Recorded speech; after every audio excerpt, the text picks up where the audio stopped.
Welcome back. Now, our next segment contains some material that viewers may find distressing, so viewer discretion is advised. When she was just 17, our next guest found herself at the doorstep of two of the most infamous murders in history, Fred and Rose West. The English serial killers committed at least 12 murders over a 20-year period.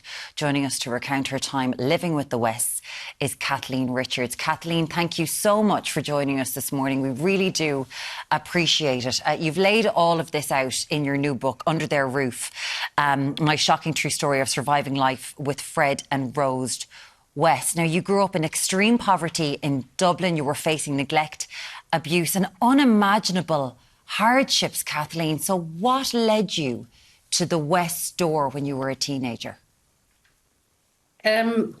My sister, I was with my sister at the time. She'd had a baby and there wasn't enough room in the house. And the house we all lived in with Mum and Dad. And Dad said she had to leave. So she left, but then Mum said that I have to go with her to help her with the baby. So I left as well, and we'd heard that the 25 Cromwell Street, they had rooms, and they were cheap rooms. So we headed there. It wasn't very far from where we actually lived. And anyway, it was just through the Gloucester Park. And as we got there, we just knocked at the door. Fred West answered the door, very nice man. Sounds ridiculous now, I know. But he was very friendly and he said, yes, he has a room, took us both in there and introduced one of the girls in the room as his lover, and he introduced Rose. So then he showed us to our room and that was it. We were there, we were living there, it was our home. Can you give us an idea of what it was like living in that house? I know you were there for over a year. When did things start? When did it start to feel that something wasn't right in this house? Well, it was just like home from home, really, because there was the mum, dad, and lots of children, just like home. So we did feel safe. We just thought it was fine, you know, it was okay. We had our freedom. We'd left home, you know. We were kind of like, you know, happy about that. But yeah, it started after we'd been there a few weeks. Fred West started touching me in the hallway as I'd pass and on the stairs. But he was, you know, to me, he was a dirty old man. That's, you know, years ago, that's what I just called him, you know, just silly. He was jokey and, you know, so it just went on like that until it got more intense. And yeah. You described those moments of when he pounced on you.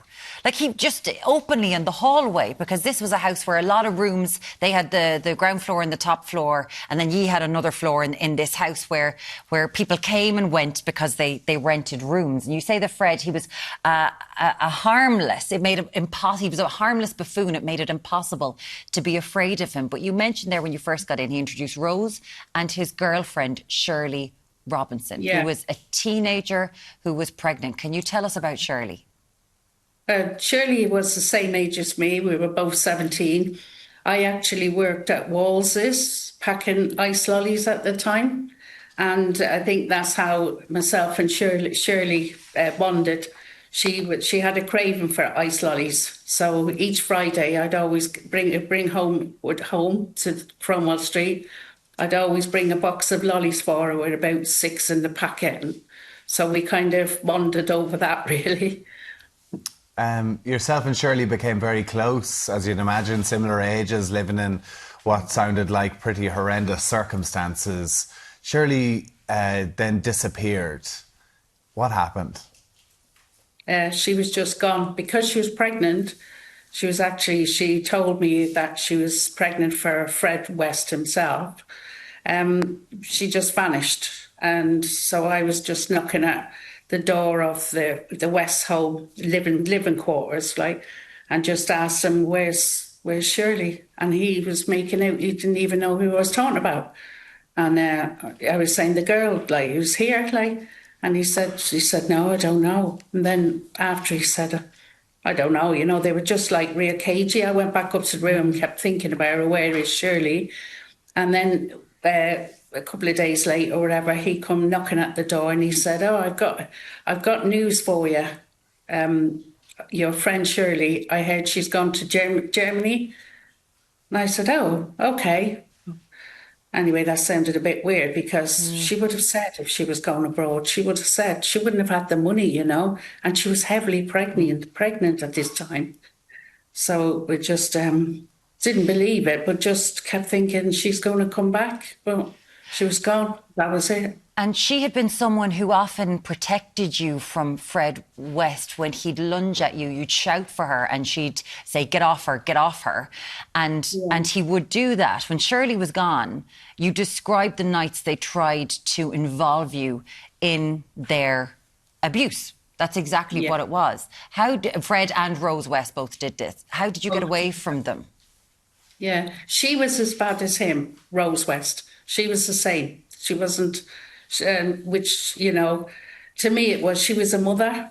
She was a female, a mother, and, you know, it was just sick. You know, I was 17, I was innocent, you know, naive as well. So I didn't understand it. But yeah, there was a few times. So that was it, that I managed to get away. And then the last time, just run. It's all in the book. It's you know, it's a bit for a morning show to actually go, Exactly. No, listen, you speak in the book again about how it came to a head, you had enough and had to get out of the house. Your sister joined you as well. Thank God. Thank God, absolutely. Later you learnt about Shirley, that she had been killed, her unborn baby, and buried underneath the house.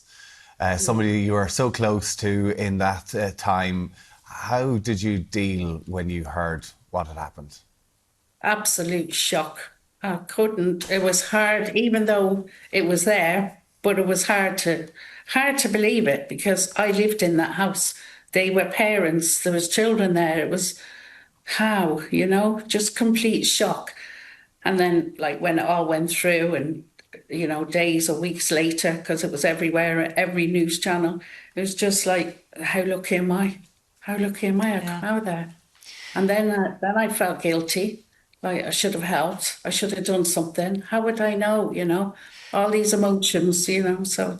And he was constantly working on the house. You know, she was found under the house, but he was constantly digging in the back garden and digging in the basement.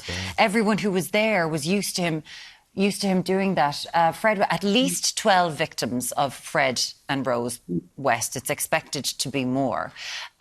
He died by suicide before he could go to trial, but you testified against Rose West. Kathleen, what was that like? Horrible. There's no words to describe it, really, because it's just sickening. But it was walking into the court and Rose West was there. And, you know, I looked over and then quickly just turned away and just thought, I want to get out of here. I need to get out. You know, I didn't want to be involved. I didn't want to be at court. I didn't want anything to do with it. But the police had been told by a neighbour or something that I lived there, because people who knew me knew I lived there. And my family knew I lived there, you know. So, yeah, so they come knocking and I had to go. It was just horrendous, really. I don't know how to explain it, but it's just sick. Like you say, it's a morning show. Some of the things that you talk about, that you experience in that house, just the most frightening. And not just you, so many other young girls as well. You've carried this trauma for decades. Why did you decide now is the time to put pen to paper and revisit those horrible memories again? Well, I always knew they were there, obviously, and they'd be in the back of my head. And there was lots of times that I'd come up. I used to get flashbacks. I used to get all sorts of everything. It's all, you know, it's all in the book. But my daughter, Hannah, I was speaking to her. She obviously knew I lived there too. So she was saying, you might need to talk to someone about this. Now, she obviously don't know. She wouldn't read the book because she don't want to know the ins and outs of it. But, you know, she said, if you talk about it, you know, you might, you know, help you. And if you actually wrote about it, you would help other people who's been through trauma, because I've lived it. There's lots in the book, as you know.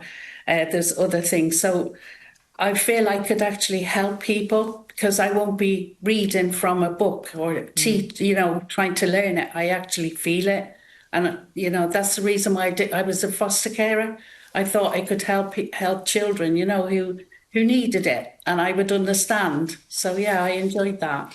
And Kathleen, I have to say, what you experienced, in 1 year when you were 9 years old is enough to be traumatic for everyone for their entire life. For this to continue when you were older, I don't know how you're still standing, but you've gone on to have a life with your husband, Michael, your 3 children.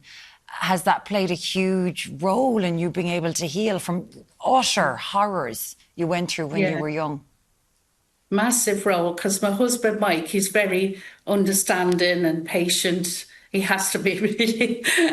But it was him that I spoke about it to, and that was about 5 years ago, and I actually went into almost every detail, and he was just utterly shocked.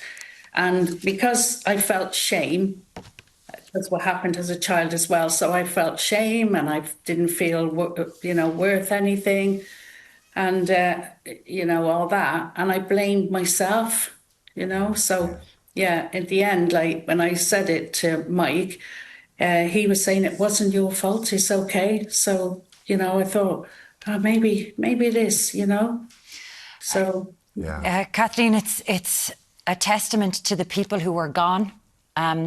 And to you and your sister Deirdre for getting out and everything that you've done since this horrible chapter in your life. It's a fascinating book. Thank you so much for bringing it to us. It really is fascinating what you've done here.